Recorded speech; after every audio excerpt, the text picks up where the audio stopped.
ក្លិនការរីស្រងពន្លឺថ្ងៃចែងចាំងលើដៃមាអង្គរសំឡេងស្គរទះលន់លាយឡំស្នាមញញឹមថ្ងៃនេះគ្រប់គ្នាតបតែងស្អាតស្រងសំពះព្រះសំពរជូនគ្រួសារទាំងអស់បាយសម្លរៀបចំក្លិនឈ្ងុយពេញផ្ទាំងស្នេហ៍នឹងក្តីសុខ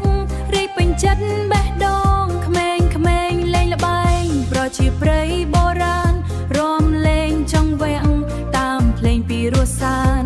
ទឹកចិត្តរីករាយដោយការរីកថ្មីចូលឆ្នាំខ្មែរមកដល់ហើយថ្ងៃស្រីចាប់ដៃគ្នារួមសើចសប្បាយជុំវិញភ្លេងលាន់លឺឆ្ងាយពេញភូមិពេញស្រុកយ៉ាងបំភ្លេចទុកព្រួយចោលអំពីចិត្តទទួលឆ្នាំថ្មីដោយស្នាមញញឹមប៉ិនរួមឡើងក្នុងថ្ងៃចូលឆ្នាំស្នេហ៍ពេញបេះដូងពោពេញក្តីស្រឡាញ់សូមឲ្យសំណាងមកគ្រប់គ្រួសារសុខភាពល្អទ្រព្យសម្បត្តិដេកមរានការរួមឡើង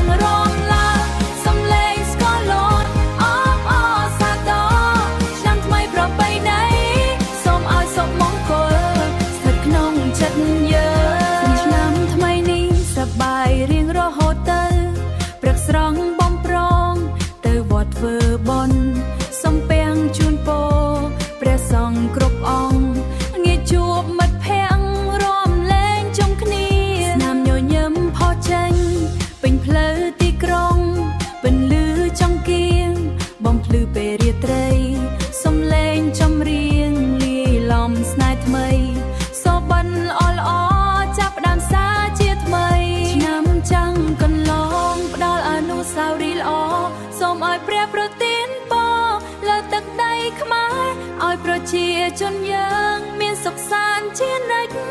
ឲ្យក្តីសង្ងឹមបន្តភ្លឺថ្លាដោយព្រះអាទិត្យរាំងលើមេឃអង្គររួម